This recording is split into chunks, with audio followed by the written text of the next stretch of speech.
Alors, pour répondre à Zaim Saidi, oui, toutes les séances sont enregistrées. Vous y avez accès soit sur la plateforme ou la page Qra'if Dar sur Facebook ou encore sur YouTube. Donc, il y a une chaîne qui a été dédiée justement à Qra'if Dar. Donc, vous pouvez suivre tous les cours, que ce soit les cours études de marché ou autres, mais en tout cas, tout est enregistré. Il y a eu 4 séances en réalité à date d'aujourd'hui. Donc, aujourd'hui, c'est la cinquième séance. Alors, maintenant qu'on a un peu plus de monde, on va démarrer. On va rentrer un peu dans le vif du sujet. Donc, comme je vous avais précisé au tout début de cette série de cours sur les études de marché, les études de marché est un sujet extrêmement vaste. Et bien évidemment, on ne peut pas le couvrir en une seule, deux ou même trois séances. Donc, c'est un sujet qui nécessite plusieurs séances, qui s'enseignent sur une année, voire plus. Donc maintenant qu'on a un peu plus de temps avec le prolongement de la durée pas de confinement, parce qu'on a tendance à penser que c'est le confinement qui a été prolongé, mais en réalité, c'est l'état d'urgence sanitaire décrété par le gouvernement. Je pense, enfin, je suis pas spécialiste en la matière, mais je pense que c'est une sage décision. Après, c'est pas le confinement qui a été prolongé. Peut-être que le déconfinement aura lieu un peu plus tôt que la fin de l'état d'urgence sanitaire, mais en tout cas, ce sont deux notions complémentaires. Bon, c'est pas le sujet aujourd'hui. Il y a le docteur Hakam qui couvre ça 3 fois par semaine, justement, dans le cadre de la même initiative. Alors, justement, alors nous, pour, pour, euh, pour rentrer vraiment dans le vif du sujet, je vais pas trop m'attarder sur cette partie introductive parce que je vois qu'il y a des gens qui attendent avec impatience la suite du cours. Donc, concrètement, ce qu'on va voir aujourd'hui, voilà un petit rappel du sommaire et les grandes thématiques qui vont être abordées. On va faire un rappel, comme on l'a toujours fait du cours précédent, avec les principales thématiques qui ont été couvertes. Ensuite, on verra on continue à travailler sur le questionnaire parce que c'est pas encore fini. Comme je vous l'avais dit, le questionnaire est un outil extrêmement important, incontournable en études de marché. Et donc, le fait de bien maîtriser la rédaction d'un questionnaire est un élément fondamental. Alors, on reviendra sur ce qu'on appelle les échelles de mesure. On verra qu'il y en a pas mal. Et on va essayer de voir les principales, en tout cas, certainement pas toutes. On reviendra aussi sur ce qu'on appelle les niveaux de mesure. Donc, il y a les échelles de mesure d'un côté, mais il y a aussi les niveaux de mesure. Je vous expliquerai un peu comment se passe concrètement l'administration du questionnaire, même si beaucoup d'entre vous savent déjà comment on administre un questionnaire, mais il y a différentes techniques, différentes façons de faire, que parfois, même quand on est un spécialiste des études de marché, on se perd et on n'arrive pas à réellement décider quelle est la meilleure approche ou quelle est la meilleure façon d'administrer un questionnaire. Et bien évidemment, on arrive à la fin, à la séance des questions-réponses, comme on a pris l'habitude de le faire à chacun des lives.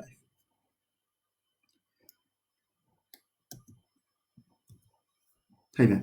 Donc, un petit rappel du cours précédent, donc où on avait couvert un certain nombre de concepts, les types de questions. On a vu les questions ouvertes par opposition aux questions fermées, on a vu les questions spontanées, les questions assistées, on a vu des questions à échelle. En tout cas, on a vu une panoplie de types de questions. Et j'avais insisté sur le point que l'idée n'est pas qu'à chaque fois qu'on a envie de rédiger un questionnaire, qu'on va poser devant nous le cours ou là, cette intervention pour dire quelles questions choisir, etc. Bien sûr, ça, c'est des choses qu'on arrive à acquérir avec le temps. Donc, il y a une courbe d'apprentissage euh, qui est là et donc on apprend à utiliser justement chacun des types de questions en fonction des objectifs de l'étude. J'avais dit qu'on tient compte bien sûr des objectifs de l'étude, de la finalité, qu'est-ce qu'on veut faire de cette étude.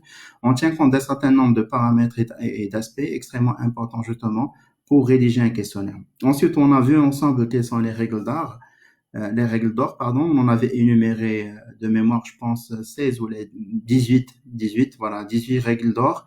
Qu'est-ce qu'il faut faire, ce qu'on appelait les 12 and don'ts en matière de rédaction d'un questionnaire, qu'est-ce qu'il faut faire, qu'est-ce qu'il faut pas faire. Alors, il faut pas mélanger deux idées dans une même question. Il faut pas utiliser des termes ambigus, il faut utiliser un langage qui soit compréhensible par les répondants, etc. Donc, vous avez toute la liste des règles d'or dont j'avais parlé et que j'avais bien expliqué la dernière fois. Donc, vous pouvez toujours revenir à l'enregistrement de ce cours.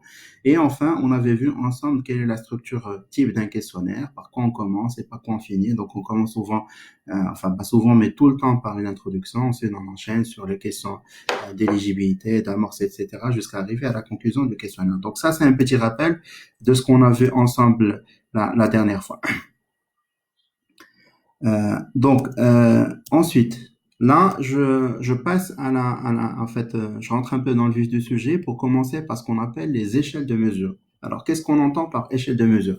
Là encore, il y a une panoplie. C'est pour ça que je vous ai dit, en étude de marché, on est loin d'avoir fait le tour de l'ensemble des concepts théoriques et de l'ensemble des aspects pratiques d'une étude de marché. Donc, ce qu'on appelle échelle de mesure, donc il y a une liste infinie. J'en ai retenu ici les principales. On a, alors, c'est quoi, au juste, une échelle de mesure? Comment on peut définir ça? C'est des types de questions permettant de mesurer des concepts relativement complexes. Parfois, on a des sujets qui sont complexes ou des concepts qui sont complexes ou là difficiles à comprendre, tels que les attitudes, les croyances, parfois une importance d'un critère, une intention d'achat, une intention d'adhérer à un club, etc. Mais on distingue les principaux types suivants. Donc là encore, c'est pas exhaustif. Donc on a ce qu'on appelle les échelles de Likert. L'échelle de Likert est très connue. On verra par la suite dans le détail ce qu'on entend par échelle de Likert et comment on la construit.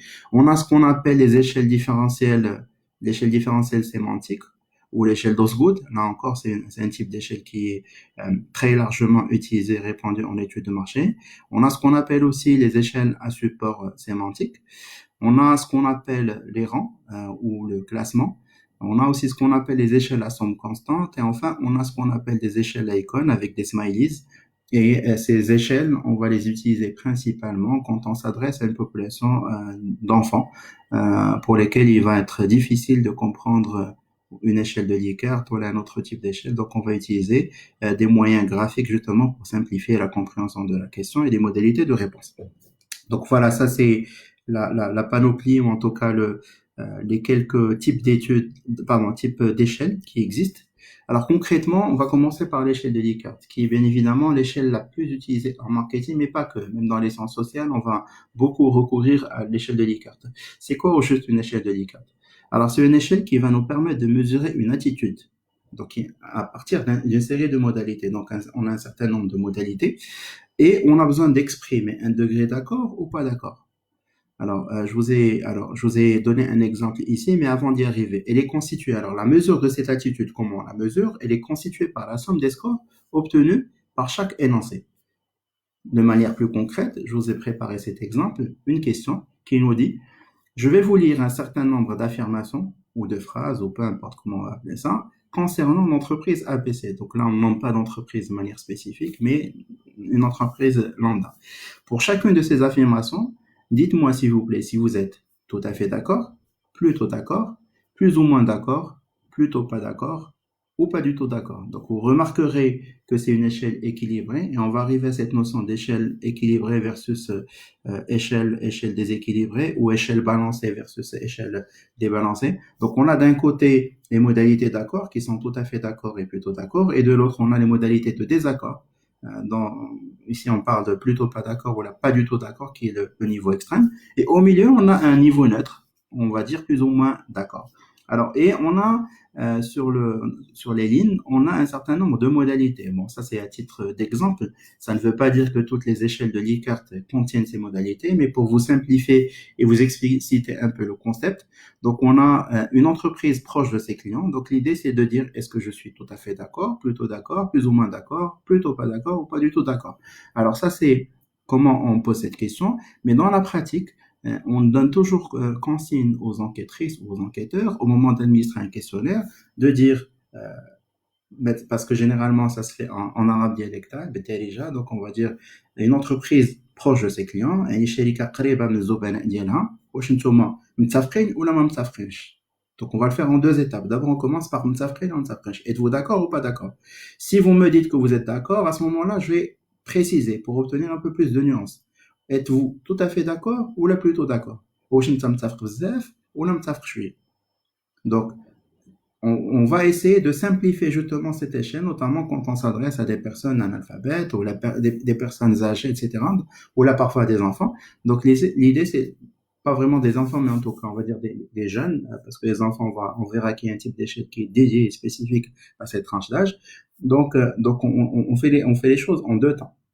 Êtes-vous d'accord ou pas d'accord? Donc, maintenant, je vous dis, je suis pas d'accord, mais à quel point vous êtes pas d'accord? Est-ce que vous êtes plutôt pas d'accord ou là pas du tout d'accord? Et ensuite, qu'est-ce qu'on fait? C'est qu'on va cumuler. C'est la somme des points qu'on aura obtenus justement sur ces différentes échelles. Donc, vous voyez que tout ce qui est positif, c'est plus 1 et plus 2. Tout ce qui est négatif, moins 1 et moins 2. Et donc, on a au milieu la position neutre, la modalité neutre. à laquelle on accorde un zéro. Et donc, la mesure de l'attitude est constituée par la somme des scores obtenus par chaque énoncé. Donc, chaque énoncé a un score et la somme de ces scores. C'est-à-dire, ça, c'est une question qui est posée à une seule personne. Mais imaginez que c'est posé à 1000 personnes. Donc, on va cumuler tous les scores posés à ces 1000 personnes et on va mesurer l'attitude où là, on va mesurer le score obtenu par maintenant la première modalité qui est une entreprise proche de ses clients. Donc, le même principe va s'appliquer aussi à la deuxième modalité qui est entreprise dynamique, entreprise innovante, entreprise leader de son marché, etc., etc. Alors ensuite, on passe à un deuxième type d'échelle qui est l'échelle sémantique différentielle. Alors, qu'est-ce qu'on entend par échelle sémantique différentielle? Alors, l'échelle sémantique différentielle, c'est une échelle bipolaire qui se caractérise par le fait de demander au répondant de se situer quelque part entre deux adjectifs ou expressions. Ces adjectifs ou expressions sont diamétralement opposés. Maintenant, dans l'exemple que vous allez voir par la suite, on va leur demander de se positionner entre cher et pas cher, entre moderne et traditionnel, entre bonne et mauvaise. Là encore, c'est des exemples de modalités. Ça ne veut pas dire que toutes les questions à échelle sémantique différentielle sont formulées exactement de la même manière. Donc, souvent, on va utiliser ce genre d'échelle pour dresser le profil d'image d'une marque. Et l'image de marque est une thématique ou un sujet qui est traité, allez, on va dire, dans quasiment tous les types d'études, à quelques exceptions près. Donc, très souvent, quand on réalise une étude de marché, dans le monde réel, on va poser des questions, surtout quand il s'agit d'un produit ou d'un service et qu'on a envie de comprendre un certain nombre de choses, des habitudes ou des attitudes, ou là parfois même de la satisfaction, ou là il y a même des sujets d'études qui sont dédiés à la compréhension de l'image de marque, à la santé de la marque, etc. Donc très souvent on va poser des questions de notoriété, de connaissance des marques et d'image. Ben, l'image, c'est, voilà, donc comment est perçue une marque sur un marché auprès d'une cible donnée, etc. Donc ça, c'est un type d'échelle qu'on va utiliser, mais pas le seul. Hein. Ça ne veut pas dire que pour traiter l'ensemble des problématiques d'image, on va utiliser une échelle sémantique différentielle. Ça, c'est un exemple, une façon de faire, mais il y a d'autres façons de faire aussi. Donc, si je prends cet exemple, cette question que je vous ai préparée ici, alors je vous prie, s'il vous plaît, d'indiquer votre degré d'appréciation de la marque XYZ sur chacun des aspects suivants. Pour moi, la marque XYZ est chère, moderne, bonne, ou la pas chère, traditionnelle, mauvaise. Donc, on demande à la personne ou au répondant de se situer. Supposons que moi, je considère que la marque XYZ est très chère, ben à ce moment-là, je vais plutôt aller du côté du 1. Je vais donner un score de 1, par exemple, ou la 2. Ou là, au contraire, je considère que c'est une marque qui n'est pas chère. À ce moment-là, j'aurais plus tendance à donner un score de 6 ou la de 7. Et donc, en général, 3, 4, 5, c'est au milieu. Donc, c'est un peu moyen. Je ne suis pas sûr si c'est cher ou là pas cher. Le même principe s'applique à moderne versus traditionnel et aussi le même principe s'applique à bonne versus mauvaise. D'accord? Bonjour Ahmad Rahman. Très bien. Alors ensuite, j'enchaîne sur le troisième type de question, c'est ce qu'on appelle l'échelle à support sémantique. En quoi ça consiste? C'est quoi au juste une échelle à support sémantique? C'est une échelle permettant la mesure d'intervalles. Je m'explique. Donc elle est bâtie sur quoi? Elle est bâtie sur le principe de l'équidistance entre les libellés. Donc on va avoir des libellés ou là des modalités et ces libellés, il y aura une équidistance, c'est-à-dire qu'on aura un équilibre entre les réponses positives et les réponses négatives. Donc, entre les libellés des modalités de réponse. D'accord? Dans une échelle à support sémantique, seuls les libellés de réponse ont une importance. Les chiffres, on verra, ou là, les codes qu'on va utiliser n'ont aucune importance. C'est juste une codification. On peut utiliser de 1 à 5, on peut utiliser de 6 à 10, etc. Ça n'a aucune espèce d'importance.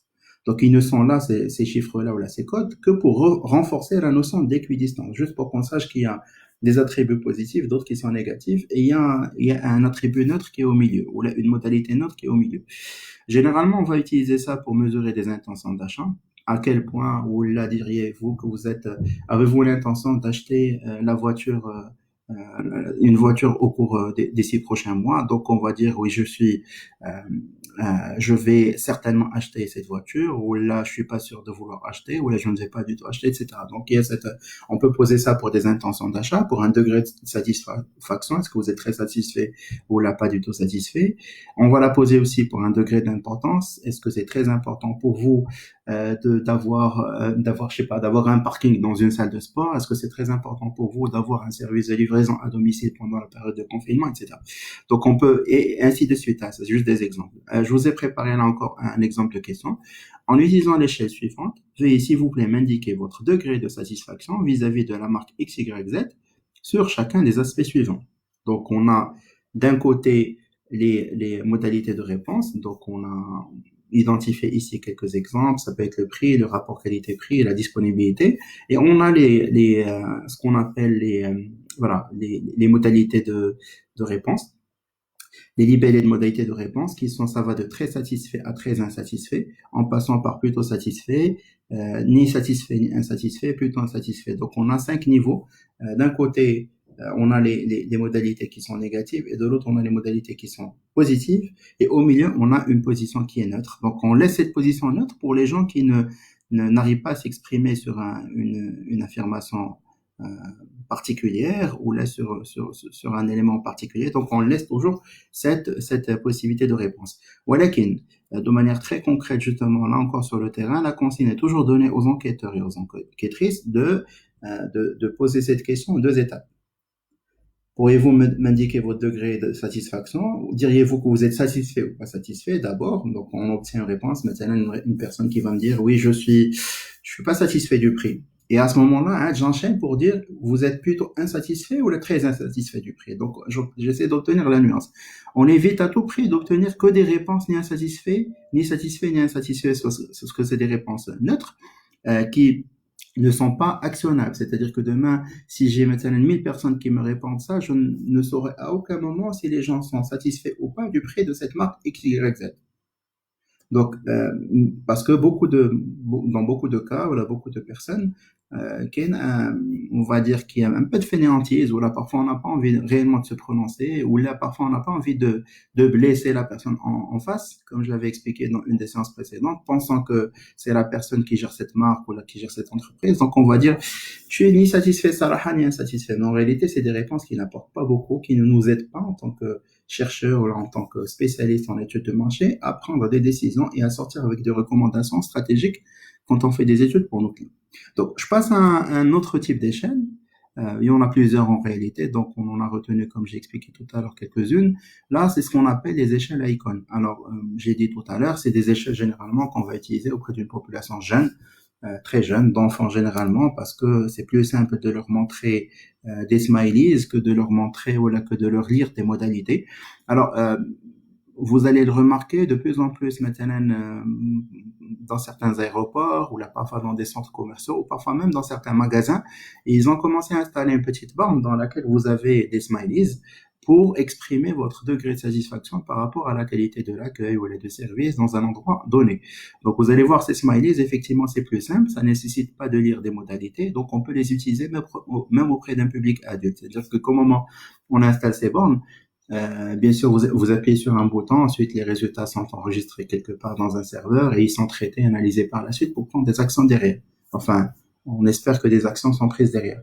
Mais tout ça pour dire que c'est une échelle que initialement on utilisait principalement pour des enfants, mais là on peut utiliser auprès de tout public et c'est plus simple à comprendre parfois et plus facile à administrer.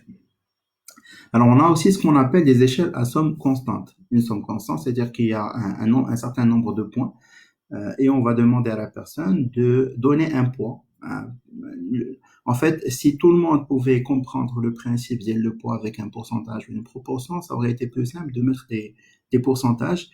Comme c'est un concept un peu compliqué à comprendre, ce qu'on fait généralement, c'est qu'on va maintenant leur donner un nombre de points sur 20. 20 généralement parce que ça fait référence aux notes obtenues à l'école, etc. Donc, je sais pas, il a eu 10 sur 20, ou la 15 sur 20, ou la, il a eu 7 sur 20, etc. Donc, on a souvent, on sait noter sur 20, même quand on n'a pas un certain niveau d'éducation, ou là, quand on est analphabète, ou là, d'un certain âge, on peut toujours plus ou moins répartir un nombre de points sur 20.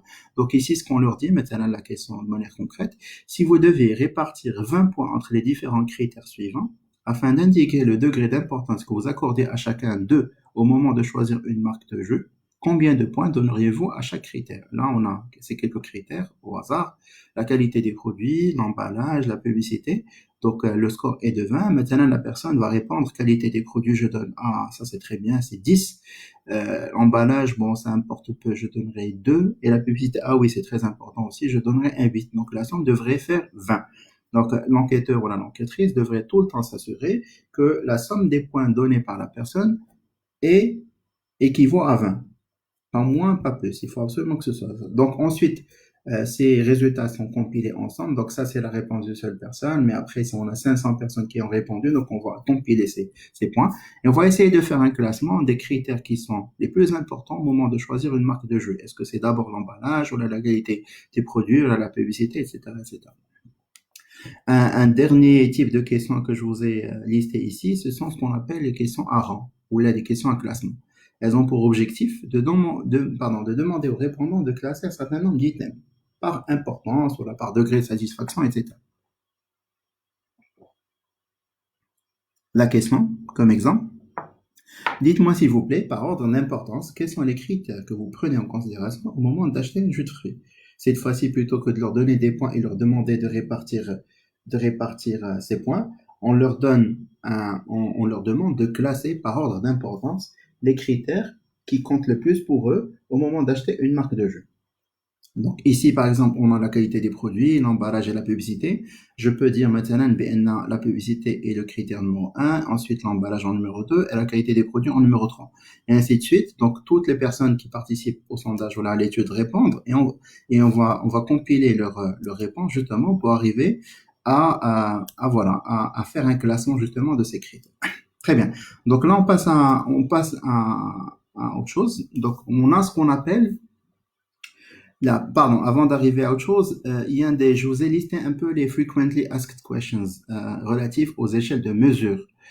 Beaucoup de questions sont posées. Quelle échelle choisir? On se pose cette question. Hein. Croyez-moi, même dans le monde professionnel, même quand on travaille dans un cabinet d'études ou qu'on est un grand spécialiste d'études de marché, à chaque fois on se pose la question. Quel type d'échelle choisir? Qu'est-ce qu'il faut privilégier? Plutôt une échelle sémantique ou la Osgood ou la Likert, etc. Donc, comment on décide de ça? On va décider de ça selon la spécificité de l'étude. Quels sont les objectifs qui sont assignés à cette étude? À quelle cible s'adresse cette étude? On ne pose pas la question de la même manière à des personnes d'un certain âge versus des personnes plus jeunes. On ne pose pas la question de la même manière à des enfants qu'à des adultes, etc. Donc, il faut tenir compte de ça. Il faut tenir compte aussi des objectifs de l'étude. Est-ce que c'est une étude qui a pour objectif d'évaluer la satisfaction ou là qui a pour objectif d'évaluer l'image, etc. Donc, on tient compte de ces aspects-là. Combien de points retenir dans une échelle? Bien sûr, ça va dépendre d'abord du degré de nuance recherché par l'analyste. Est-ce que je veux, maintenant dans la satisfaction, est-ce que je peux me contenter de 3 niveaux? Je suis satisfait, pas satisfait, alors je suis soit satisfait, pas satisfait, ou là je suis moyennement satisfait, ou là je ne sais pas si je suis satisfait ou pas. Donc, on peut opter pour une échelle à 3 niveaux. C'est d'ailleurs ce que vous allez trouver sur les bornes interactives généralement dans les aéroports. Il n'y a que 3 possibilités de réponse. Ou là, au contraire, j'ai besoin d'un peu plus de nuances, comme un peu ce que je vous ai expliqué. Est-ce que je suis très satisfait, plutôt pas satisfait, ou là pas du tout satisfait. Et on va toujours garder cette modalité au milieu, mais on va pas encourager les répondants à la choisir parce que là encore, ça ne nous aide pas au moment de l'analyse. Alors, et bien évidemment, on va tenir compte aussi de l'aptitude des répondants à distinguer entre les différentes nuances. Là, le principe aussi des personnes âgées, les enfants, des personnes dans le rural, etc. Donc, il faut tenir compte d'un peu tous ces éléments-là pour choisir l'échelle et le degré de granularité d'une échelle. Faut-il un nombre pair ou un pair de modalités de réponse? Alors, l'échelle paire n'est utilisée que dans le cas où une réponse neutre ne peut être envisagée ou quand on veut éviter une proportion de réponses neutres trop élevée. C'est un peu ce que je vous ai expliqué. Parfois, on peut opter pour une échelle à 4. On va obliger la personne à donner une réponse soit positive, soit négative. Donc, on n'a pas envie d'obtenir des réponses neutres qui ne nous apportent rien d'un point de vue analyse ou d'un point de vue recherche. Ou encore, quand il n'y a pas de possibilité de neutre. On sait pertinemment qu'on est satisfait ou pas satisfait. On sait pertinemment que c'est important ou pas important. Donc, on sait que la personne a, ou le répondant, il a la réponse. Donc, on ne peut pas admettre que cette personne-là nous donne une réponse neutre qui n'apporte rien encore à l'analyse. Dernière question, faut-il utiliser une échelle balancée ou débalancée? Déjà qu'il faut comprendre quelle est la différence entre une échelle balancée et débalancée. Alors, je vous ai, si vous arrivez à voir la slide, donc on a ce qu'on appelle les échelles balancées. Maintenant, on a des modalités des libellés de réponse entre très bonnes et très mauvaises. Et ensuite, on a très bonne, moyenne, mauvaise et très mauvaise. Alors, une échelle balancée, c'est une échelle équilibrée dans laquelle on a d'un côté les réponses positives et de l'autre les réponses négatives. Et au milieu, on a la réponse neutre qui est dans ce cas précis moyenne. Contrairement à ce qu'on appelle des échelles débalancées, alors une échelle débalancée va avoir maintenant trois possibilités de réponses qui sont positives et deux qui sont, on va dire, négatives. Et il n'y a pas de modalité au milieu, il n'y a pas de modalité neutre. Un exemple ici, c'est une échelle qui va d'excellente à mauvaise, mais qui est excellente, il y a très bonne et bonne. Donc les trois modalités sont des modalités positives. Et ensuite, on arrive aux modalités négatives qui sont passables et mauvaises. Donc l'échelle est débalancée et elle est déséquilibrée. On a plus de possibilités de réponse en positif qu'en négatif. Quand est-ce qu'on va utiliser une échelle débalancée? Quand on ne peut pas, quand la variante débalancée ne peut être utilisée que dans le cas de tendances fortement positives ou fortement négatives. C'est-à-dire, on sait que la tendance est fortement positive, donc on va opter pour la débalancée parce que dans tous les cas, la réponse va être positive, mais on a besoin, et l'intention, c'est d'obtenir un peu plus de nuances sur la partie positive. Ou inversement, si c'était dans le cas du négatif, donc on va mettre une échelle débalancée plutôt en faveur des réponses qui sont négatives. Alors là, on en a fini avec ce qu'on appelle les échelles de mesure. Là, on va arriver à ce qu'on appelle les niveaux de mesure. Donc c'est un complément justement à ce qu'on est en train de voir. Alors qu'est-ce qu'on appelle niveau de mesure? Il y en a quatre en réalité. Je vous en ai retenu deux les principales. On a ce qu'on appelle, alors ça c'est on commence à s'approcher de plus en plus de la partie analyse de la donnée. Bon, il y a un cours qui est dédié à ça en principe qui a lieu chaque mercredi à 15h, qui traite de ça de manière approfondie, mais c'est important de distinguer entre ce qu'on appelle des variables nominales et ce qu'on appelle des variables ordinales. Alors, qu'est-ce qu'on entend par variable nominale? Dans une échelle nominale, les chiffres utilisés n'ont aucune relation entre eux, ni ordre, ni distance, ni origine. Quel est votre niveau d'éducation? Alors, on a juste mis des codes avec les chiffres que vous voyez, 1, 2, 3, 4, 5. Il n'y a aucune logique. C'est pas parce que j'ai choisi universitaire code 3 que c'est meilleur à primaire code 1 ou inversement. Donc, c'est juste un code. On peut même inverser ces codes, on peut même démarrer par 15, 16, 17, 18, 19, etc. Donc, c'est juste un code. Ça nous permet par la suite d'analyser, de traiter cette information parce que, comme je vous l'avais expliqué dans une des séances, bien évidemment, au moment de traiter les données, on va utiliser plutôt du numérique plutôt que de l'alphanumérique. On va pas utiliser les caractères, on va plutôt utiliser des chiffres. La plupart des logiciels d'analyse et de traitement des données utilisent les caractères numériques. Enfin, pardon, les numériques. Alors là, c'est ce qu'on appelle les variables nominales. Deuxième type de variable important aussi, ce sont les variables ordinales. Alors cette fois-ci, identifier une relation d'ordre entre les objets étudiés, c'est-à-dire au moment de classer, et la question je vous la pose pour vous expliquer de manière plus concrète, veuillez s'il vous plaît classer les marques d'eau embouteillées suivantes selon, enfin c'est des marques de jus en réalité, c'est pas des marques d'eau embouteillée, je m'excuse pour la petite coquille, selon votre degré de préférence pour chacune d'elles, de la plus préférée à la moins préférée. Et maintenant, je vais dire ma première marque préférée est Marrakech, la deuxième est Valencia, la troisième est El Boussan et la quatrième c'est Capi. Donc vous voyez que il n'y a pas de, alors c'est moi qui définis l'ordre et donc il y a une relation. C'est important pour nous de savoir qui est classé en premier ordre. Voilà, en première position. Est-ce que c'est El Boussan, Valencia, Marrakech ou Capi? Donc voilà, ça c'est les niveaux de mesure. Donc est-ce que vous avez des questions à ce stade? Dans tous les cas, posez toutes vos questions et je tâcherai à y répondre à la fin de cette intervention, s'il vous plaît. Je fais exprès, je le fais dans toutes les séances pour ne pas interrompre le bon déroulement de la présentation. Je garde les questions-réponses à la fin. Pas de questions à ce stade? Est-ce que ça veut dire que c'est très très clair ou là pas du tout clair? Bon, vous me direz, s'il y a des questions, n'hésitez pas à les poser, je suis là pour y répondre. Mais en tout cas, j'essaie, comme j'ai toujours dit, j'essaie de vous expliquer les concepts théoriques, mais en même temps vous donner des exemples de cas pratiques tirés de la réalité, de ma propre expérience dans le domaine des études de marché. Alors, on arrive à un sujet qui n'est pas le moins important des sujets en études de marché, ce sont les méthodes ou là, les modes de collecte des données. Donc, là, typiquement, on voit une évolution extrêmement importante en matière de collecte des données. Avant, bon, il y a très longtemps, on pouvait envoyer un courrier postal avec un questionnaire que les gens remplissent, qui mettent dans une enveloppe, retournent aux personnes concernées. Ensuite, on va saisir toutes les données qui sont, voilà, toutes les réponses qui ont été données dans le courrier. On va ensuite les analyser, les traiter, etc. Bon, le mode postal n'existe quasiment plus, ou là, il doit exister dans des cas très, très rares, des cas très particuliers pour des problématiques vraiment très pointues.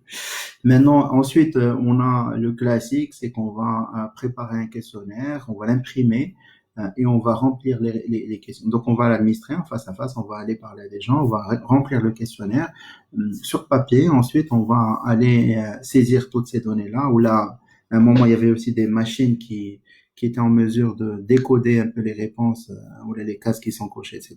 Donc, on pouvait faire ça, on pouvait faire ce travail.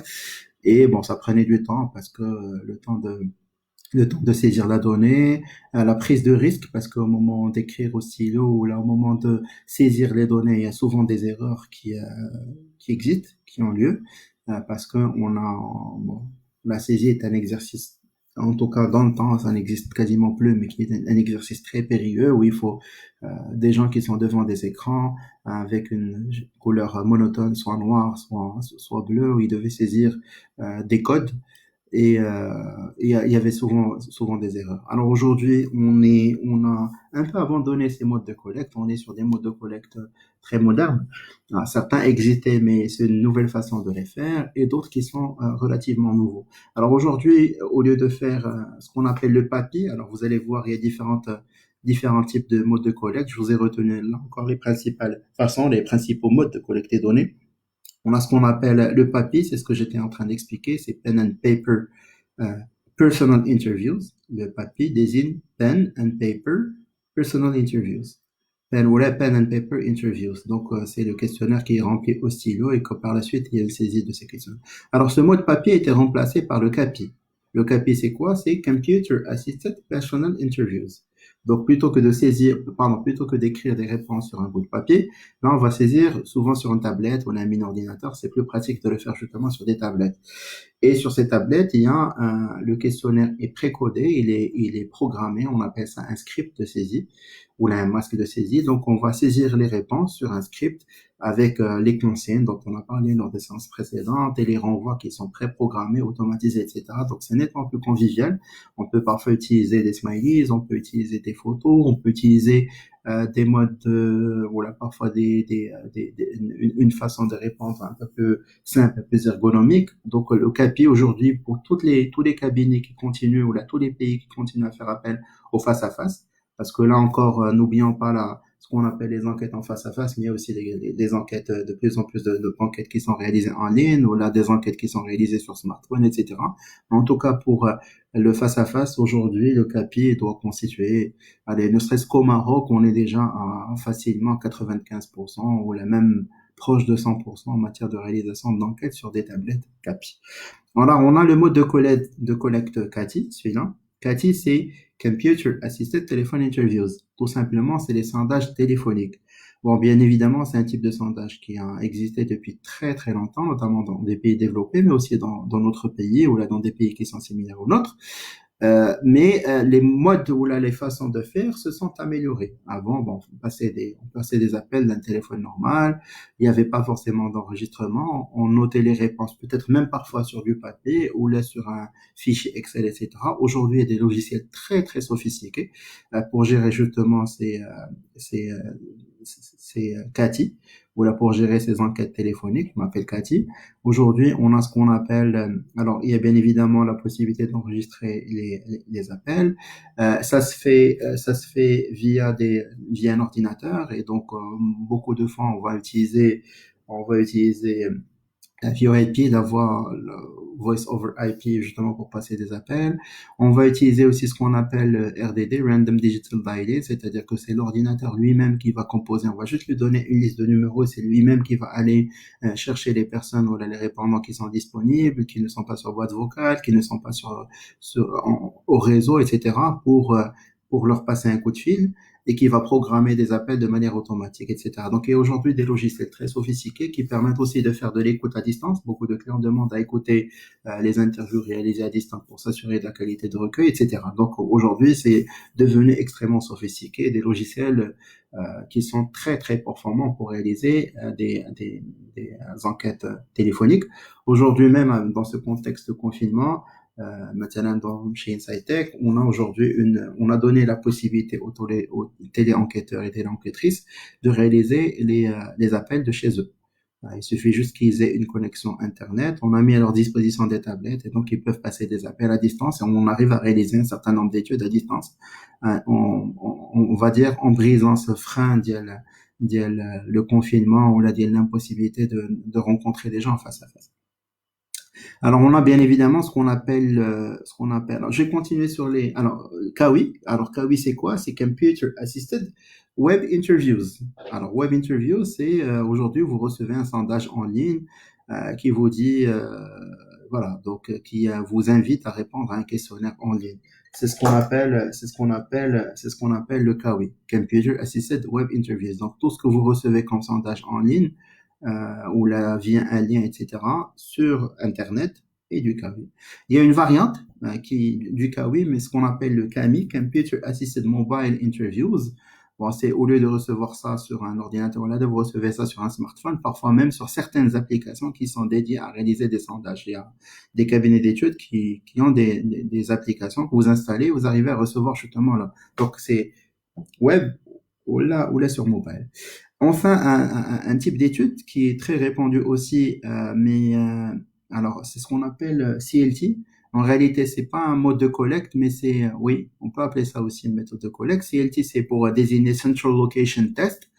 Très souvent, on va utiliser ce type de test pour réaliser des tests de produits ou là parfois des tests de concept ou là qu'on veut tester un emballage, etc. Ça consiste en quoi concrètement? C'est qu'au lieu d'interviewer des gens dans la rue ou là à domicile ou là au téléphone ou là sur Internet, on va tout simplement recruter des personnes qu'on va inviter à venir à un endroit de test. Donc là, ça m'indique que les 45 minutes sont consommées. Donc je vais essayer de faire un peu vite sur les une ou deux slides qui restent. Donc CLT, c'est quoi? J'ai dit Central Location Test. Donc pour tester un produit, notamment quand il s'agit de déguster un produit, que ce soit un yaourt, une eau, un jus, un biscuit, etc. Donc on va recruter des personnes selon les critères de recrutement qu'on aura définis et selon les objectifs qui ont été assignés à cette étude. Ils vont venir, on va leur donner des produits à tester, on va commencer à leur poser des questions sur leur degré d'appréciation ou de non-appréciation du produit, de la préférence entre un produit A, un produit B, un produit C, etc. Et là encore, c'est très répandu. Parfois même, on a un emballage à tester, on ne sait pas comment le faire. On va inviter des gens justement, leur montrer cet emballage et leur montrer l'emballage actuel, leur dire lequel préférez-vous. Est-ce que c'est emballage nouveau ou l'ancien, etc. Donc, c'est ce qu'on appelle CLT. Alors, dernière slide de ma présentation, bien évidemment, toute étude, avant de la lancer sur le terrain et au moment où on a décidé de lancer ou là d'utiliser un mode de collecte, généralement ça c'est plus dans le cas du mode de collecte en face à face ou là au téléphone, l'online ou là tout ce qui est digital, il y a une autre façon de faire. Donc on va d'abord commencer par former les enquêteurs ou les enquêtrices. On va les former sur quoi?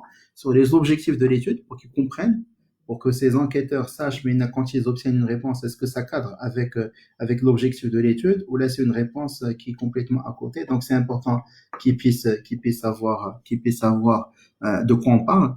On va leur expliquer aussi, on va les former parfois sur certaines techniques d'enquête. Quand c'est des novices qui se joignent à l'équipe ou là, quand il y a certaines techniques d'enquête qui ne sont pas forcément bien maîtrisées. Et on va surtout les former sur le questionnaire, sur les questions, comment les poser, comment les formuler, à quel type de réponse il faut s'attendre, etc., etc. Donc ça, c'est extrêmement important aussi. Et ensuite, une fois qu'on a fait cette formation aux enquêteurs ou là, aux enquêtrices, on va aussi faire une enquête, ce qu'on appelle une enquête pilote ou un pré-test du questionnaire. Ça consiste en quoi au juste? On va tester le questionnaire, on vérifie la durée. Parfois, on se dit, bah, c'est un questionnaire qu'on va administrer en 15 minutes. Au moment de le pré-tester, on se rend compte qu'il dure 30 minutes. Ou là, qui peut durer même 45 minutes ou plus. Et là, c'est très contraignant pour l'étude. Donc, on s'assure d'optimiser ce questionnaire de telle sorte à le faire dans un laps de temps déterminé. Très souvent, quand on fait des études téléphoniques, 15 minutes est un max à ne pas dépasser. Parfois même, on peut légèrement dépasser 16 ou les 17 minutes, mais au-delà, ça devient infernal à gérer. Quand on est en face à face, on va recommander des questionnaires qui ne dépassent pas 30 minutes. Malheureusement, dans beaucoup de cas, on va dépasser les 30 minutes, mais bon, on essaie de s'adapter en fonction, bien sûr, des contraintes. Donc, on vérifie la durée, on vérifie la fluidité des questions. Est-ce que les questions sont, il y a un ordre logique, un peu ce que je vous ai dit la dernière fois sur la structure du questionnaire, est-ce qu'on a respecté l'ordre ou pas? Ensuite, on va vérifier aussi la formulation. Parfois, est-ce que la traduction a été bien faite, intelligent ou pas? Est-ce que la formulation est facilement compréhensible par un répondant ou une répondante d'un certain âge ou pas, etc., etc.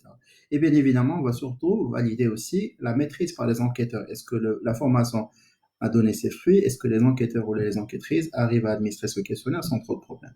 Et ensuite, il y a l'étape de contrôle. Alors, l'étape de contrôle, elle parvient un peu en amont.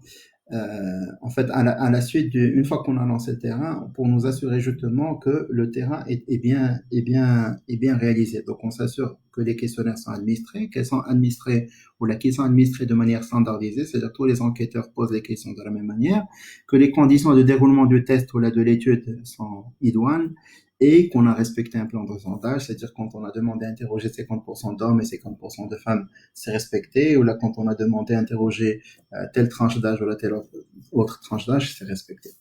Donc voilà un peu je pense qu'on en a fini avec la séance d'aujourd'hui en matière de contenu. Là, on passe à la séance des questions-réponses. Donc n'hésitez pas, si vous avez des questions, je tâcherai d'y répondre. Je pense qu'on a respecté globalement le planning. Est-ce que tout le monde arrive à... Est-ce que vous avez des questions?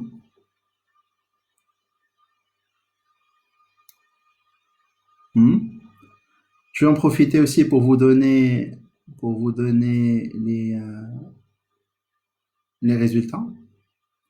Alors, je suis en train juste de voir la possibilité. Alors, il y a eu 58%, parmi les gens qui assistent aujourd'hui, 58% ont assisté à la première séance, celle du 25 mars. On n'a aucun qui a assisté à la séance du 1er avril. Je pense que les gens pensaient que c'était un poisson d'avril, donc il y a des gens qui ont préféré ne pas assister. Et on a 17% qui ont assisté à la séance du 8 avril, c'est à la séance 3, et 25% qui ont assisté à la dernière séance, qui est la séance 4, qui a eu lieu le 15 avril.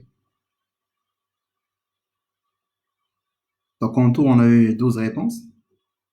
Je vais afficher les résultats.